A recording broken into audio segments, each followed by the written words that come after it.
Well, you know, the President of the United States called me, President Obama, literally hours after the storm.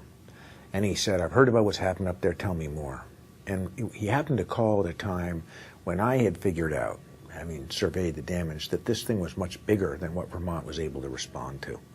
Bottom line is, he unleashed every secretary and cabinet member in his cabinet. To me, I think a whole community recovery means that we have a community that's more resilient to storms, but also is better organized to deal with storms in the future.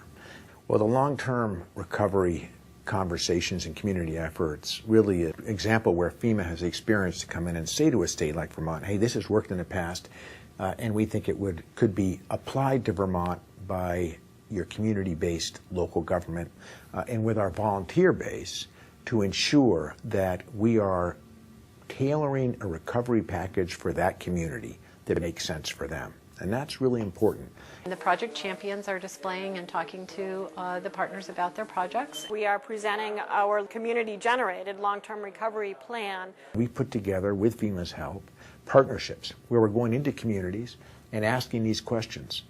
How do we continue the spirit of cooperation between federal government, state government, local community government, and volunteers that will allow communities to have the resources that they need to rebuild smarter, better, and more prepared for the future, to be smarter about building infrastructure that doesn't just get wiped out every time we get a major storm.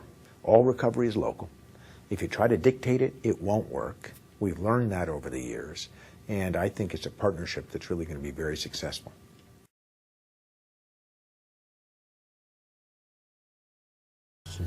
It's hard on all the people. It's hard on the kids. The sickness, the illness caused basically from the flooding. The black mold, the access problems, the loss of land, the loss of homes. What we've done is bring in a team of subject matter experts to the reservation to participate in working groups and community meetings with tribal leadership and staff. These working groups and community meetings are helping the tribe identify priorities and connect the tribe to a wide range of partners, federal, state, local, nonprofits, and private sector, who may be able to help with funding or resources for their projects. I think the greatest need is housing. From my own experience, we don't have enough housing for all the families that reside on the reservation. The process that they've gone through in terms of a long-term, short-term and a long-term strategy. There may be some investment needed either by us or other agencies. We're very resilient and we're very ingenious in being able to survive different things, including natural disasters.